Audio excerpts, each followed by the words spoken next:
ఎవడొచ్చి బతికితే తప్పే ఉందంట, మనతో కలిసి ఉంటారు అని ప్రతి హిందువు అనుకుంటాడు. మిగతా మతాలు కూడా అట్లాగే అనుకుంటే ప్రాబ్లం లేదు. కానీ ఆఫ్ఘనిస్తాన్లో ఏం చూస్తున్నాం, బంగ్లాదేశ్లో ఏం చూస్తున్నాం, పాకిస్తాన్లో ఏం చూస్తున్నాం, అక్కడ మిగతా మతస్థుల్ని తొక్కి పడేస్తున్నారు. అయితే నా మతంలోకి రా, లేకపోతే నువ్వు బ్రతకడానికి వీల్లేదు, నీ పిల్లల్ని నేను ఎదుగుతూ నీ పిల్లల్ని నేను రేప్ చేస్తానని చేస్తున్నటువంటి దాష్టీకాలు చూస్తున్నాం.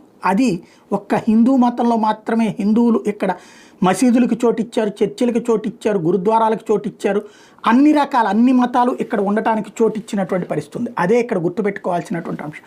ఇదంతా ఎందుకు చెప్పాల్సి వస్తుందంటే, హిందువులు బలహీనపడితే ఏమవుతుందో కేరళలో చూస్తున్నారు, బెంగాల్లో చూస్తున్నారు.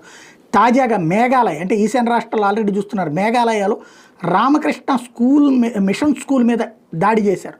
అక్కడ ఉన్న క్రైస్తవ సామాజిక వర్గానికి సంబంధించిన వాడు 250 మందిని ఒకేసారి చిన్నారుల మీద దాడులు చేశారు.